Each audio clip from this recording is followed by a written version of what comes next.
उसमें आप बेसिकली जो टॉप बैच बनता है उसमें जनरली ऐसे आगे में सेलेक्ट करके ऐसे बच्चे होते हैं जिनके अंडर 500 की उम्मीद होती है। जेई में 300 में से 280 290 नंबर जिनके आ रहे होते हैं वो होते हैं। उसमें से 3 महीने पहले एक बच्चा मेरे पास आया, बोलता है सर, मैंने कहा क्या हुआ? कि सर मेरा तो ना सिलेक्शन ही नहीं होगा।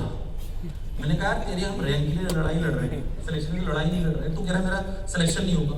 कि सर मैंने ना YouTube पे देखा है, तो YouTube बहुत खतरनाक चीज है, उसमें आधा ज्ञान अनर्थ होता है, अच्छा भी होता है, आधा अनर्थ होता है। कि सर मैंने YouTube पे देखा है कि सिलेक्शन और दिमाग ये ना जीन में होता है, और कि मैं तो गरीब परिवार से आता हूँ, हिंदी माध्यम से, मेरे तो आज तक परिवार में किसी ने 10वीं पास नहीं करी, मेरा सिलेक्शन होना तो संभव, लिटरली यही शब्द है उसका।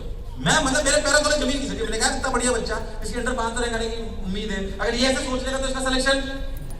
1 महीना लगा हमें उसे उस बात से उबारने के लिए, 1 महीना ईमानदारी से 1 महीना खराब करने के बावजूद भी उस बच्चे की 324 रैंक आई जेई में, 324।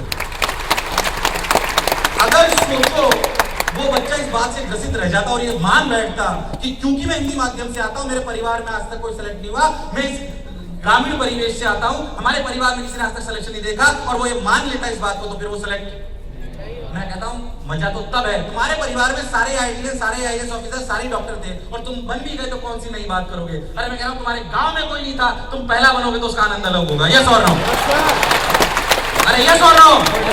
मैं कह रहा हूं आनंद उस बात का, अगर तुम ऐसे परिवेश से आते हो जहां तुम्हारे परिवार में कोई आईएएस ऑफिसर नहीं है, कोई कलेक्टर नहीं है, कोई आईआईटीएन नहीं है, कोई डॉक्टर नहीं है, और तुम पहले बनोगे तो विश्वास मानो तुम्हें जितना सम्मान मिलेगा और किसी को मिलने वाला। इसलिए इस बात का फायदा उठाइए, बोल उठाइए कि नहीं उठाएंगे? और अपनी सोच ऊंची रखेंगे, कोई फर्क नहीं पड़ता हम किस परिवेश से आते हैं। मैं बता रहा हूं आपको ऐसे एग्जामिनेशन से इंडिया के ये जिनमें कोई दिक्कत वाली बात नहीं है। मैं जब आईआईटी में था तो मैं आपको इसलिए इसका एग्जांपल बता रहा हूं कि इसमें धांधलियां नहीं होती हमारे इन एग्जामिनेशंस में, इसलिए इनकी वर्ल्ड वाइड रेपुटेशन इन एग्जामिनेशंस की। चाहे